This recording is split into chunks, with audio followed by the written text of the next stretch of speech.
Concept একটাই যে হাসিনার যে ফেসিবাদী পিরিয়ড সে সময় যত অপরাধ করেছে সেগুলো তুলে ধরা। প্রত্যেকটা পার্ট ধরে, ধরে আমরা by date, by time, consequence এবং ক্রনোলজিক্যাল মেইনটেইন করে আমরা সেগুলো দিয়েছি আরকি, দেখিয়েছি। একই সাথে জুলাই গণঅভ্যুত্থানের প্রত্যেকটা কর্মসূচি বাই ডেট উপস্থাপন করার চেষ্টা করেছি।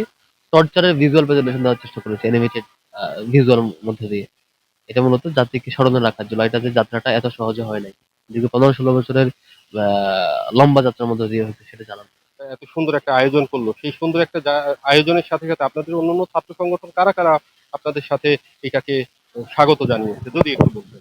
তা স্বাগত তো সবাই জানানোর কথা। কেউ বিরোধিতা করার কথা না। আর কেউ বিরোধিতা করলে বুঝবো যে আওয়ামী লীগের বি টিম হিসেবে কাজ করছে। এখন পর্যন্ত কেউ বিরোধিতা করছে বলে আমার কাছে মনে হয় নাই। তবে অনেকে রাজনৈতিক এজেন্ডা তৈরি করার চেষ্টা করেছে মিথ্যা ফ্রেমিং দিয়ে। এটা তাদের নিয়মিত কাজ আরকি। তাদের কোনো কাজ থাকে না, কোনো এজেন্ডা থাকে না, তাদের অন্যের এজেন্ডায় গিয়ে ডিস্টার্ব করা তাদের কাজ। অন্যের এজেন্ডায় মিথ্যা ফ্রেমিং করাটা তাদের কাজ। এটা করতেই পারে। শিক্ষার্থী বিচ্ছিন্ন যে কেউ এটা করলে এটা নিয়ে প্যানিকড হওয়ার কিছু নাই, টেনশন নেওয়ার কিছু নাই। যারা শিক্ষার্থী বিচ্ছিন্ন, তাদের কোনো এজেন্ডা নাই, কাজ নাই, লোক নাই, রিক্রুটমেন্ট নাই, শিক্ষার্থীদের সাথে এঙ্গেজমেন্ট নাই, তাদের কাজ হচ্ছে এঙ্গেজ যে কাউকে দেখলে ছাত্র দাহ হওয়া, এটা স্বাভাবিক।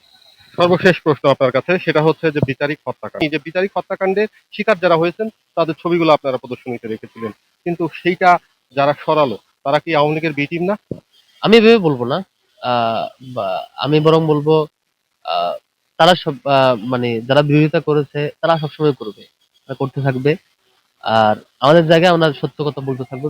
মানে আহ, কে আওয়ামী লীগের বি টিম সি টিম এটা ইস্যু না, বরং আওয়ামী লীগকে ফেসিবাদ তারাই বানাইছে।